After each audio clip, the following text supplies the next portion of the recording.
Hello and welcome back to True Crime Guys podcast. I'm your host, Michael, and of course, Andy's here with me. Andy, thank you. You have finally been letting me have some wiggle room over here. Yes, I have. So much room for activities now. I can wander freely. You've earned it, Andy. I know. I feel like a good boy. You've earned it. You've certainly earned it.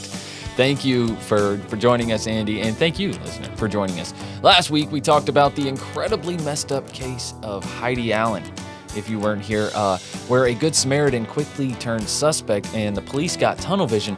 Come to think of it, not unlike our case today, actually. And Very similar. I should have done a series of people who interjected themselves in cases and it went terrible for them. That would have been a great series. Yeah, people who were not involved, but then they made themselves involved. Yeah, exactly. But you can catch last week's episode, or you could have, as well as our other show, Strange and Unexplained. You can catch those shows early and ad-free at patreon.com/truecrimeguys. And as always, there's a link to Patreon and everything we plug today right below the description of this episode. But speaking of all the shit that we're going to plug today, our other show, Strange and Unexplained, those episodes often come with a video counterpart, don't they, Andy? They do. They do, and those are available on our YouTube channel. And guess what? There's a link right below the description as well. And make sure you subscribe while you're there. I mean, you might as well smash that subscribe button, as they say. Get some likes in there. Leave a comment or two. That's right. I respond to those. There you go. But today, we are talking about 31-year-old Melanie Uribe. I know it's pronounced, it looks like Uribe, and that's how I would have pronounced it, but everyone who said her name in every single video or audio that I heard said Uribe. Uribe? So I'm going with it. I'm rolling with it. Don't somebody dare comment on this damn episode. You pronounced it wrong, it's Uribe. Hey, I thought so too. It's not. Oh, don't phonics that shit. That's right. 31-year-old Melanie Uribe was a nurse at Pacoima Hospital in Burbank, California. On her way to work, two men kidnapped her by forcing their way into her truck at a stoplight. By the next morning, the police had found her truck burned out on a side street. The story of Melanie Uribe and her murder, unfortunately, is mostly overshadowed by the alleged psychic vision by Etta Smith, which led the police to her body. And most of what you'll find on this case is actually about Etta Smith. Many folks believe that she was crucial in solving this murder. I don't. And we'll get into it, Andy. I mean, she did lead them, but I mean, how... But crucial? Yeah, crucial or accidentally crucial? Maybe not crucial at all. We'll get into it. Okay. Roll the intro. We're talking about premonitions, following your instincts. So, Etta, you felt what? Well, what really brought it about was I was listening to a news broadcast on a radio, and they said that they had found the lady's vehicle on a dead-end street and that they were making a house-to-house search for her. And as soon as they said house-to-house search, it was as if I heard someone speaking to me, said she's not in a house. And as soon as that thought registered, I saw exactly where she was. It was like there was a picture in front of me.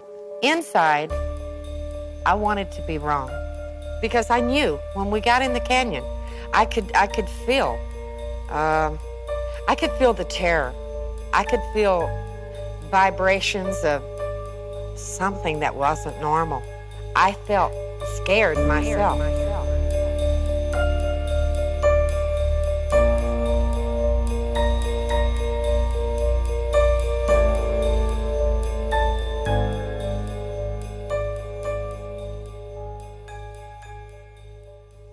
All right, so to properly digest this story, we need to set the stage. This is downtown Los Angeles, 1980, Andy. I can see it now. Violence everywhere. I'm getting some serious Guns N' Roses, Skid Row vibes. Yes, definitely. Violent crime was on the rise, and homicides in particular were at an all-time high. Okay. Yeah, so this is 1980. December 15th, to be specific, at 10:45 p.m. 31-year-old Melanie Uribe is on her way to work in her pickup truck when she stops at a stoplight, and suddenly a man approaches from the driver's side, then two others from the passenger side. Then they force their way into her vehicle and speed off. Melanie Uribe was a 31-year-old nurse at Pacoima Hospital in Burbank, California, and a single mother of an 8-year-old son. And when she failed to turn up for her shift that night, Melanie's employer called her house, but there was no answer. Now, knowing how reliable Melanie was, her employer had feared the worst and went ahead and called the police. Now, the next morning at 5 a.m., the fire department responds to a vehicle on fire at the 1100 block of Bromont Avenue. They had found Melanie's pickup truck, completely burned out, as well as the remnants of her nurse's uniform. I will say that is a great safety feature that has come from the 1980s of automatic locks when your car is driving. Because it's very grateful not to be just pull up at a stoplight and have somebody walk over and just open your car and get in. That's an excellent point. Because I remember very vividly when I was about 8 years old, and we were at a stoplight one time in Hickory, North Carolina, and my mom was driving. I was in the passenger seat. Yeah. Like an older woman just walked up to the side of our car and just opened the back door and got in the car. Holy shit. And was just like, "Can you take me up to the," and just like was basically asking my mom to like take her a couple blocks. And just thinking about that now as like a parent being like, "Holy shit. Get like, the fuck out of my car." Like you just got in my car at a stoplight. I'm not an Uber. No. But yeah, that's one of the greatest things that's come from these like older cars being like, Yeah. yeah, how about we automatically lock those doors when the car starts driving and don't unlock them until you put it in park. Yeah. It's like, That is a pretty cool feature. All right, so later that day at 4:30 p.m., a woman rushes into the Foothill Division of the LAPD. Now, she's a friend of Melanie's, and she wants to file a missing persons report, mainly because she recognized the pickup that was found on fire on Bromont Street. So now they have the owner to the truck, but where is she? Because obviously the burnout truck was no help. You know, all evidence was destroyed other than her friend being able to recognize it. I'm surprised that nurse's uniform had anything left of it. Yeah, and I think that's because it was in the bed of the truck. And we'll okay. get to that. But luckily, there were a couple witnesses there on the night of the carjacking/kidnapping who were able to jumpstart the investigation. Although the only evidence left behind was a box of Kleenexes, which were confirmed to be Melanie's by her roommate. So, the next day, the police have, other than the box of Kleenexes, have like nothing to go on. That's a very specific thing for a roommate to be like, yes, that's Melanie's box Well, of because she kept it Kleenexes. in the truck. You know, you think Yeah. about that time, like back, like even in the 90s, I felt like my mom always had some Kleenexes in the car. Mm-hmm. You know what I'm But saying? still to be like, that's her brand. Well, I mean, she recognized it. She probably rode with her a lot and saw Yeah. it in the floorboard or wherever she kept it. You know what I'm saying? But other than that box, they really had nothing to go on. And all the box did really was put her at that spot where the witnesses claimed to have seen the carjacking. You see what I mean? So it all connected to that area. Now, the next day, the police turned to the media to help spread the word in hopes that someone will come forward and hear something on the radio or TV or whatever. Because someone had to see something. Right, Andy? Mm-hmm. So what if I told you that someone did, but they weren't there? I'm going to go ahead and guess they have cameras around the city and they are a This guy is in a chair. 1980. Oh, Yeah, get out of here damn it. with that. I knew you were going to bring that. I was ready. No, but 10 miles away in an aerospace plant in Burbank, California, 32-year-old Etta Smith was working as a shipping clerk while listening to the radio. And the radio stated that the police were going to do a house-to-house search in the area for a missing girl. And at the moment, Etta heard a voice. At that very moment, when they were talking about making a house-to-house search for Melanie, Etta heard a voice that said, "She's not in a house." Okay, come on, entertain this. Then immediately, she was flooded with images of a canyon and a curving road, shrubbery, hills in the backdrop, and a dirt path leading to something white. Now, that's exactly what she said it was. Okay, just something This is white? straight from an interview. All of that. She said she had images of a canyon, a curving road, shrubbery, hills in the backdrop, and a dirt path leading to something white. Okay? She said she tried to ignore it, but the images just kept coming up. Now, Etta said she had visions in of the future throughout her childhood, okay, as well as insight into things that she shouldn't have known or, even couldn't have known Yeah. as a child. And when she would bring these things up to her mother, she said that her mother would just tell her to keep it to herself. That's So she never really got the confirmation whether it was like, isn't this so old school mom talk it right is. here? It's all I can take. Hide your crazy, honey. That's all I can take. Is like, God, you're fucking weird. Just don't tell that to anybody else, okay? How about Nobody you else. Just you keep that. You keep that in here, okay? Just, honey, God, Lord, God, get ready for church. Just keep that to yourself. Next time you have a thought, let it go. All right, just God, it's like just a fucking weird kid. It's just like all I can imagine is some now like modern parent being Right, like, right, "Whew, right." That's weird, hun. But just the old parent just being like, you keep that to yourself, okay? You just you bury that. You bury that deep down. Let's not talk about this again.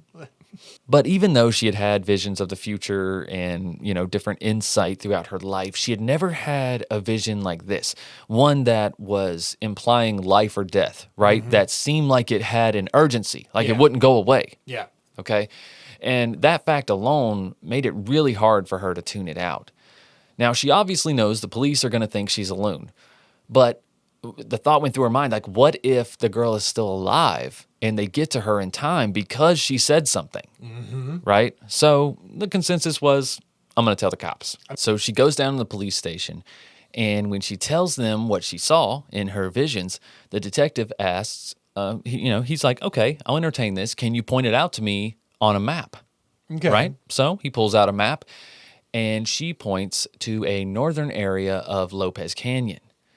Now, to be fair, this needs to be stated here, okay? It was already mentioned on the police broadcast that was about Melanie. The police broadcast mentioned the fact that they were searching in Lopez Canyon. Okay? That needs to be said, and it's not in so many sources. Yeah, so that was already public information to an extent. So this psychic, let me throw it out there real quick. I'm not someone who believes in psychics, okay? You're going to find that out through this episode. Really?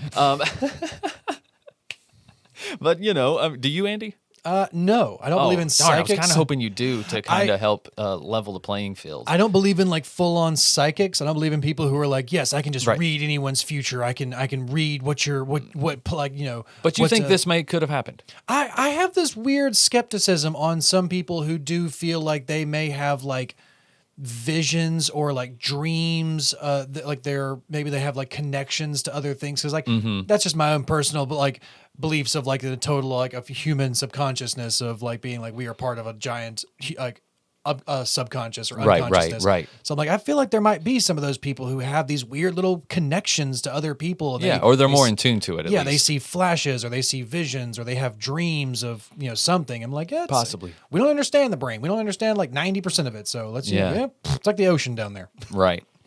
But I felt like that needed to be mentioned here. So when she points to an area of Lopez Canyon, she had an idea of where the police were already searching. And if you lived in that area, it kind of just made sense. Yeah. Okay.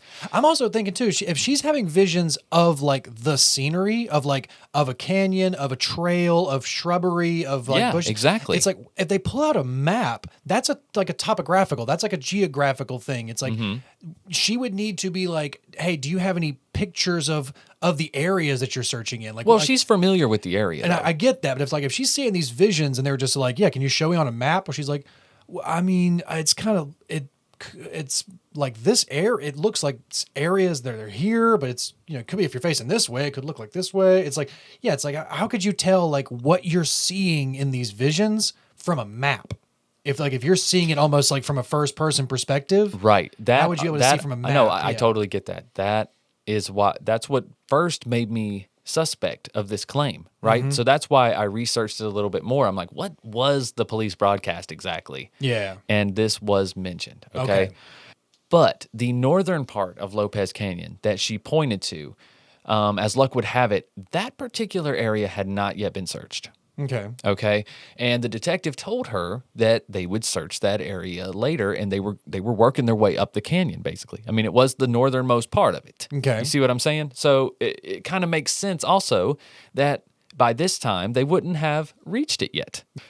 She's thinking like, I saw this vision. It looks like the canyon. I know it's that canyon. They are searching there. They obviously haven't made it up that far yet if they haven't found her. I think that's the conclusion she was coming to. Basically, they said that they would get to it as soon as they could. But Etta couldn't wait. So she drove home and immediately told her children what had happened and that she was driving out to Lopez Canyon to find that missing woman.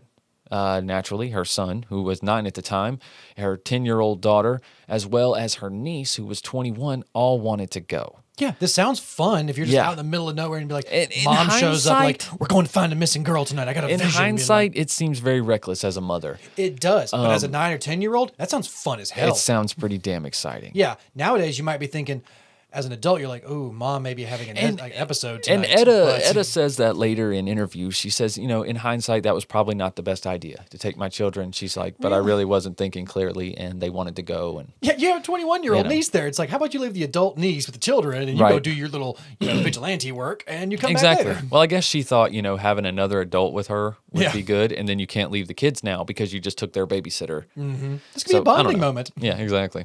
But anyways, they all piled in the van and headed out to Lopez Canyon at around 4:15 p.m. Now, remember, this is December, so it's getting dark around 5:36 probably. Okay, so they got to get going. That's why she immediately went home and headed out there. A ways up the canyon, they pulled over at an obvious pull-off point that looked like it was marked with fresh tire marks. And when Etta pulled over, she got out and laid her fingers into the tracks in the dirt, right? And she felt like she could feel fear and anxiety in that place and that it was related to Melanie. And she was like, we're close. Okay. So they get back in the car. They start creeping up the road. I mean, creeping. Now they're looking, right? She's looking. She's like, look out the windows, everything. They're riding up the canyon a little further. It's just a couple minutes before Etta's niece, the 21-year-old, she saw something and she hollered at Etta to stop. So Etta pulled over. They all got out. They walked carefully down what was an obviously trotted trail recently. Yeah. Grass is packed down. What little grass there is out there, different shrubs are packed down. And when the trail opened up, there was Melanie's body, nude, except for she was still wearing her white nurse's shoes. Okay. Which was the white from the vision, Etta claims. Now, when they do say an obvious trail, now you do say it's like it was stamped down, like somebody had walked it recently. Now, did they actually pull up to a trail that was like actually pre-existing and there was like recent traffic on it? Or was this like they pulled over and they just saw like a little area where it looked like somebody had like drugged something through? Yeah, more or less that. Maybe an area that an experienced hiker would take off through. I don't think it necessarily would have been a trail you would hike for fun. Yeah. Let's put it to you that way. Gotcha. Yeah. So the three of them ran back to the van, and Etta sped off to go find the police.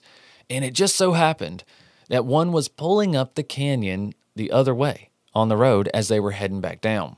Oh, I mean, this active search area? Yeah, exactly. So when Etta saw the officer, she started flagging him down, honking her horn, whatever she had to do. And when he pulled over, she told him that they'd found a body. And so naturally, he asked to be taken to it. And just a few moments later, the officer confirmed that it was indeed a body and that in all likelihood, it was Melanie Uribe. Now, it didn't take long for the lead detective to declare this a homicide, given the state of Melanie's body, and the area was cordoned off as a crime scene, and they got to work immediately collecting evidence. Meanwhile, back at the station, they had called Etta in for more questioning, and moreover, some clarification on how exactly she knew where this body was. Yeah. Okay, this is where it gets dicey for Etta. So Etta was in questioning for hours, and she quickly started to realize that the officers weren't quite buying her story, and they were really starting to get angry with her. One detective even threw his chair to try to intimidate her. But honestly, she couldn't be scared into giving info she didn't have, Andy. I honestly think she doesn't know anything else about this crime. But she obviously doesn't know to get a lawyer. When the police start questioning you about anything and they actually not yet. I mean, I know, but still, like in this day and age nowadays, we all know it's like when you get brought into a police interrogation room, it doesn't matter what it's about. Just be like, get talk to a lawyer. Like, well, she's got that. She's got that West Memphis 3 syndrome, I like to call it, where you think like, I can't be convicted of this. I didn't do it. Yeah, I just found a body. I didn't do it. Yeah, but just being like, especially you're in there for hours and not even like after like hour. A detective throws a chair and not even once are you like, maybe I should have a lawyer in here to maybe talk to you guys instead. Like, Yeah. just never once being like, oh, hey, let's just calm down. Let's calm down. Right. We can handle this between us, you know? It's never. You're never going to handle it. No, but she wises up. She gets a lawyer. But they were really convinced that she knew more and she was involved somehow. She was subject to a lie detector test, which she actually volunteered for, but they told her she failed it, as well as a strip search and a cavity search. They even brought in Etta's children and questioned them for hours, as well as her niece. And guess what? They gave pretty much the same story that Etta did, more or less. Now, there were small discrepancies in the retellings as far as how they found the body, okay? Like very small specific things that the kids could have just misspoke. And you know what I'm saying? Yeah. Because the detectives were looking for anything to keep Etta. Mm-hmm. So these discrepancies were just enough to cast a little more doubt where they're like, let's hold on to her for a little while and see what happens. So eventually Etta was placed in a cell at the Van Nuys jail until they could figure out how she was attached to this murder, or, preferably how she wasn't. You're not charging her with anything, so why is she here? Right. So... But really, I think the biggest issue here is the miscommunication between the detectives, because the lead detective on this case, who was kind of calling the shots, didn't even know that Etta had been locked up. He knew that she had been questioned, but he had not heard the results of her questioning. Yeah. And the other detectives just went ahead and threw her in a cell, and they're like, well, he can deal with her when he gets around to it, okay? Exactly, yeah. So she kind of got lost in limbo. But luckily for Etta, 24 hours after the discovery of Melanie's body, the LAPD get their first break when a woman calls in claiming to know what happened and who was responsible. Oh, and she also said she has the murder weapon, which the detective was very interested in this because he had the coroner report and the coroner was like 98% sure he knew what the murder weapon was, okay? Which was a rock. Okay. And so the detective... just testing her. He's like, okay, well, why don't you tell me what you have, and I'll tell you if that could be the potential murder weapon. And sure enough, she has a rock. And she says it's roughly the size of a volleyball, which matched perfectly with what the coroner had described as a possible murder weapon. God, that's just a bowling ball. That's what it sounds like to me. Well, it's not a ball shape. I get it, but it's like that's what that would be, like a rock the size of a volleyball. It's like it's like getting hit in the head with a bowling ball. Pretty much, yeah. Pretty much. But she gave all this information, right? But unfortunately, she did not identify herself, and she hung up before the police could get any more questioning. But later that day, another call came in, this time from a male informant. And he agreed to meet secretly with the police, and he gave them names of people who had first-hand accounts from the killer, one of the killers. Okay. Now, each of these people were interviewed, and all of them gave the same name. They said that the account was told to them by Norman Willis. Now, Willis was a 17-year-old from Pacoima, California. The cops had no trouble finding him, and when they brought him in, he actually stayed pretty tight-lipped. He didn't say shit, but his parents did. Oh, one of those kids where it's just like, well, I ain't saying shit to your cops. I ain't talking to you. I ain't saying nothing. And his mom comes in. What'd he do? Yeah. What'd he fucking do? His parents were not gangsters. Yeah, what'd he fucking do? They were going to see what the fuck's going on. But also, to be fair, their son is 17. There's still hope for him, right? Yeah. If this goes right and you cooperate, maybe he gets some time off, right? Mm-hmm. But his parents also gave the police another name, and that was Lewis Morgan. They said he was a friend of Willis's and was definitely involved. So now Mr. Lewis Morgan's outstanding traffic violation was moved up in priority a little bit, Andy, so they could get his ass in there for questioning. Oh, yeah. And at first, Lewis Morgan denied anything, but eventually he laid it all out there. He came clean. The detective said that he just seemed as though he needed to tell somebody. Yeah. Like they didn't press him very much. He just spilt the beans, man. If not for Lewis Morgan, honestly, there would be a lot of missing pieces to this puzzle. Okay. Yeah. But there isn't. So let's pick up where we left off on the night of December 15th in 1980.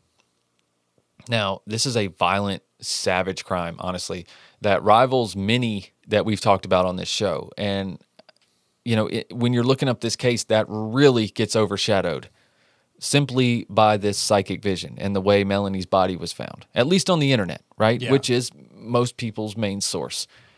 So anyway, on that night, Lewis Morgan, Norman Willis, and a 21-year-old named Spencer Nelson had decided that they were going to rob somebody, and tonight was the night.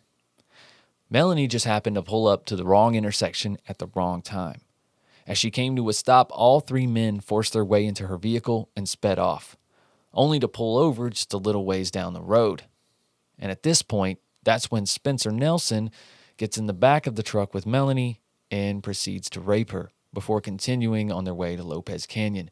That's why her nurse's outfit, I think, survived, is because it was removed in the back of the truck at this point. But when they got to the spot in the canyon where they were going to leave Melanie, they walked out away from the road, and Morgan had originally planned to tie her up and leave her there, but Nelson disagreed. Naturally, being the one who had raped her, he thought that they should kill her, and he wasn't going to get burned twice. That's right. It's kinda Old his Nelson, wording there. Yeah. Old Nelson had already kidnapped and raped a woman before. Oh, yeah. So, Yes. wait, yeah. You're not rehabilitating. You're just trying to, learn from your mistakes? Yeah, this Exactly. guy's... Yeah. He'd already served jail time and everything, and I guess he reasoned this time he would fix his only mistake that he Yeah, made. right. Right. Yeah, this guy's an actual piece of shit. Yeah. So at some point, Morgan goes back to the truck to get something to tie up Melanie with, and at this point he hears a scuffle, and he runs back to find Nelson on top of Melanie, striking her with a large rock. At that point, Morgan knew there was nothing he could do, so he told Nelson to give him the rock and that they would go take care of the truck. But first, they had to drop off 17-year-old Willis, who had been here the whole time.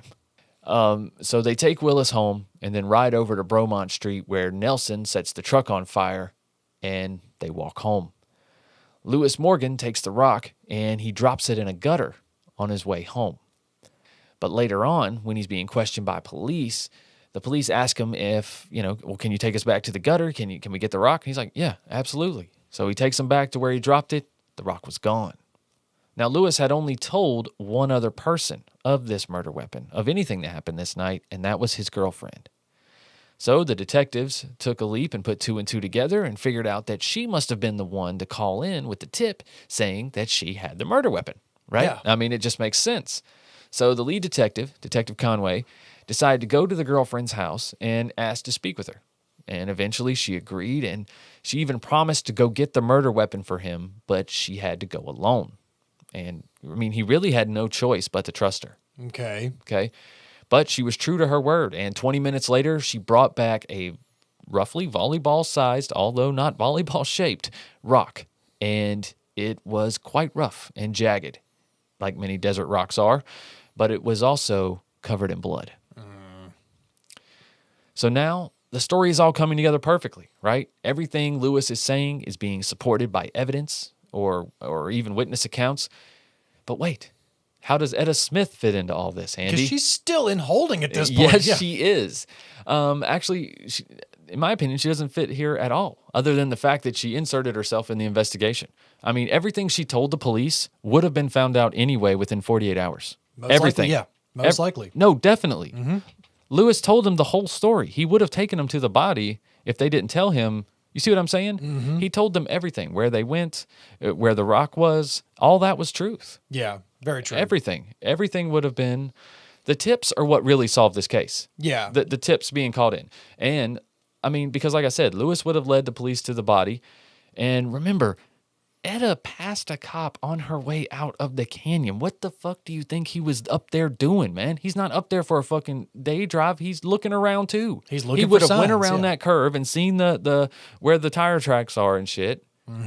And very likely looked around in that area. If he hadn't, they already said, they were moving the search up to this part of the canyon. They're going to hit this spot soon. They're going to find that little that pull-off spot, and then they're going to find that trail. That's what I'm saying, So dude. it's- It was literally a matter of hours before they found her. She just couldn't wait. She had to be the one to find the body. Or either she felt like she had to be the one to find the body, or she truly believed that she might find her alive. That was kind of the whole thing. She's like, if I find her now, she may still be alive. Well, regardless, all she got for it was being held in jail for 3 days. She said she was mistreated and even got dysentery, Andy. She lost 12 pounds in 3 days. She's finally released on December 21st, 1980, and nothing was ever said to her again. No apology, no reimbursement for her time. She was just told she was free to go. Now, 1 year later, she would sue the LAPD and win, probably a buttload of money. So there's that. Yeah, I could see why she may have won that case. Yeah, she easily won that case. Yeah, you did you charge me with a murder, or did you just put me in a closet for 3 days because you didn't know what to do with me and I got fucking dysentery? Yeah. Honestly, dude, I think they just chose to ignore her or forget about her, honestly, because frankly, in the end, she wasn't key to solving this case. No. She really wasn't. I mean, it's an unpopular take, apparently. If you get on the internet, like she's the hero. But I'm like, it would have been solved anyway. The people that called in, the girlfriend that took the rock and hid it so it couldn't get, washed away, or, you know what I'm saying? Or, in that gutter, it would have been washed clean in no time. The next time it rained, but it is LA. Could be a while. Or she just didn't want somebody finding that rock. Or someone else finding it. What is this rock covered in blood? Then they'll, bring it back. Exactly. But yeah, anyways, enough about Etta. Because again, the kids called in, or like the boy calls in. That's what I'm saying. Yeah, it's like, I feel the same way now. It's like, is she integral to this case at all? Is she look, even accidentally important? The male caller who led to all the witnesses, that guy is way more vital because he led them to Willis, the 17-year-old, which led them to his parents, and his parents led it to Lewis Morgan, who literally told them the whole story. Yeah, and told them about Spencer, told everything. Yeah, so it's like, there you go. Yeah, the guy who called in, that's the guy who's integral to this case. The guy was like, I know some people who've already talked about this. Yep. And I cannot hold on to this information. And because of that, the police had a solid case, and they wasted no time charging Lewis, Nelson, and Willis with first-degree murder, accessory to murder, rape, and kidnapping for robbery. All three were convicted and sentenced to life in prison, man. Wow. Yeah. Willis was tried as an adult. I can see it. It's one of those. That's one of those weird cases too, where it's like I don't know if all three of them should have been charged with all of those crimes. It's like if two of the guys' stories line up against the other one's story, and they're like, this is what this guy did. I mean, you test the body and see whose DNA. You know what I'm saying? Yeah, there but you go. Again, this was 1980. You couldn't really. Oh, true. So they couldn't do exactly a good true. DNA test. But at the same time, it's like if there's three guys involved. Two of these guys, one of whom confessed to all of it immediately, basically was just like, I don't want to argue this. Like, I'll just tell you what happened. Yeah. And they both point to the other guy who's like, we're scared of him because he raped and killed this girl in front of us. Yeah. And then they confess all these things. And for them all still to get life in prison, it's kind of one of those, especially the 17-year-old and stuff like that. It's like, I know. And the way Lewis cooperated, but he was kind of the orchestrator of this whole thing. Yeah. It's, there's a lot of those little ins and outs of how much was premeditated, how much was hidden, how much was lied about. And and I feel like the cops in this situation, I feel like they kind of wanted to throw the book at him, especially after they had put this psychic in jail for 3 days or whatever. Right. So it's it's one of those weird situations. Do you feel like full justice was served? Because all three people responsible were held responsible. But do you think they were all three held to the same, to the equal levels of responsibility in that sense? If one of them was the main aggressor. Listen, I think if you're present for the entirety of a kidnapping and murder, I don't know, man. I feel like you should go to prison for life, I guess. I really should. Agree. Yeah, I mean, you're just as guilty. I agree, unless you tried to stop it. Or unless you tried to stop it, or you're the person who the next day, that guy was like, I have to come to the police, because at the same sense, he didn't come to the police. They had to find him. Yeah, they had to find him, and he broke. But if you come to the police, be like, I couldn't stop this.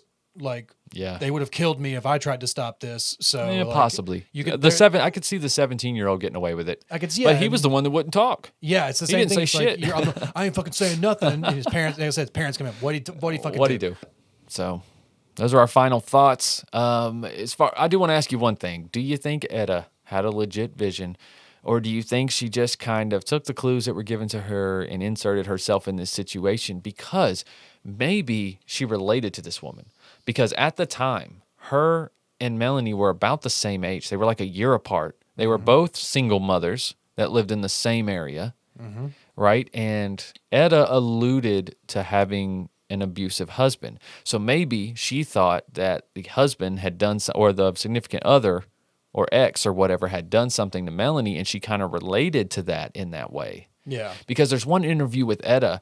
She tells the interviewer, she's like, I told the detective, I just don't understand how you think I could be capable of something like this. She said, if I was, I promise you, I would have done this to my husband years ago.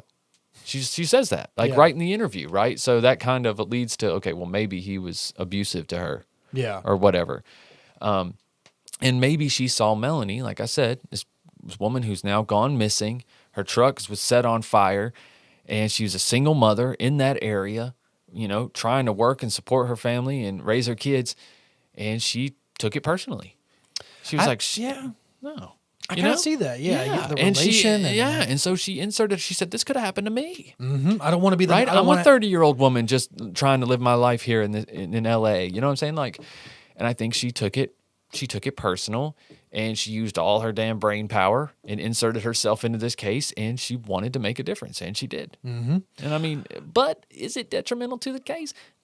No, I don't think she was detrimental at all. And I don't even know if she really did have that many like visions or like what her connection was. Cause it's like, yeah, some of her stuff was kind of already public information. Yeah. It was still kind of vague. It was these random kind of, it's brushes and a winding path and all these. It's like, you're describing like the most remote area nearby to dump a body. That's where the cops are already searching, because the cops know like this is where you would probably dump a body. Exactly. So it's like you've probably already, especially if she's already familiar with this area, she's probably already thought these things before when she's been out there. She's like, this is where people would probably hide a body, and that's where they would get rid of my body if something happened to me. And yep. And it's just the fear and the paranoia and the like relating to this woman and being like, that could have been me. Yep. They would have just dragged my body right out to that canyon and nobody ever found me.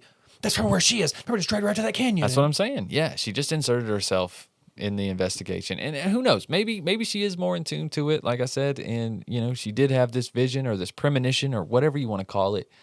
But either way, she didn't tell the police any information that wasn't already going to come out. Mm-hmm. So it sucks.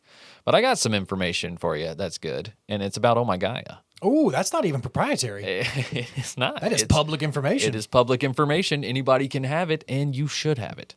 And you should take it and put it in your pits, along with Oh My Gaia, the information and the deodorant. Well, you put the information in your brain. You put the product in your it'd be pit. better in your brain. Yeah, you're right, Andy. Thanks. Thanks for being here. But Oh My Gaia is an innovative all-natural deodorant, fragrance, and beard oil company specializing in paraben and aluminum-free products. And I guarantee you guys, there's a scent that you'll like from Oh My Gaia. There's vanilla, cherry almond, sandalwood, lavender, lemongrass, Egyptian musk, coconut, dreamsicle, leather, lumberjack, honeysuckle, fireside, bergamot, amber, pear, sweet pea, sailor, barbershop. Aloha is another popular scent. It's a new one. My wife and my youngest daughter, they love Aloha. Love that scent. Smells amazing. And we have our own scent called True Crime Pine. Don't forget about that. If you don't know where to start, that's a great place to start. Get you a jar of True Crime Pine and never look back. Quit putting aluminum in your pits. Get some of that beard oil too, guys. That's right. Get you some of that beard oil. Keep that face fur feeling nice and smooth. That's right. And because you're True Crime Guys listeners, you can use the code word CREEPER for 15% off your order. That's CREEPER for 15% off your order at ohmygaia.com. OHMYGAIA.com. You can also check them out on Instagram at shop_ohmygaia. Okay? And you can get in the know about all kinds of deals and specials going on there. Also, guys, please check out Patreon, patreon.com/truecrimeguys. There's a link right below the description of this episode. They have free patronage now. I don't really know what that is. I guess it's just you can go on there and see all the stuff you're missing. So you should do that. Yeah. Go on there, and then you'll realize, wow, for just $2 a month, I can listen to all this stuff. I can have True Crime Guys in my ears for hours and hours. Wow. That's the best way to have us. I Both think your so. ear holes, hours and hours Hours at a time. and hours. There we go. But yes, guys, that's patreon.com/truecrimeguys. And don't forget to check out YouTube. Make sure you subscribe while you're there and give us a follow on social media at True Crime Guys. And if you have a case suggestion, please, you can DM us on social media on at True Crime Guys at Instagram, Facebook, Twitter, or now X, whatever the hell. Or you can send us an email, truecrimeguys@gmail.com. All right, I think that's pretty much it, guys. Make sure you check out our music on Spotify and links below the description of this episode to literally everything I just plugged. Mm-hmm. Anything else, Andy? I think you got everything, Michael. Just one fell swoop. Just one fell swoop. That's how I like to do it. Mm-hmm. All right, guys. Well, until next week, I guess you'll have to just keep on creeping. All right. Bye.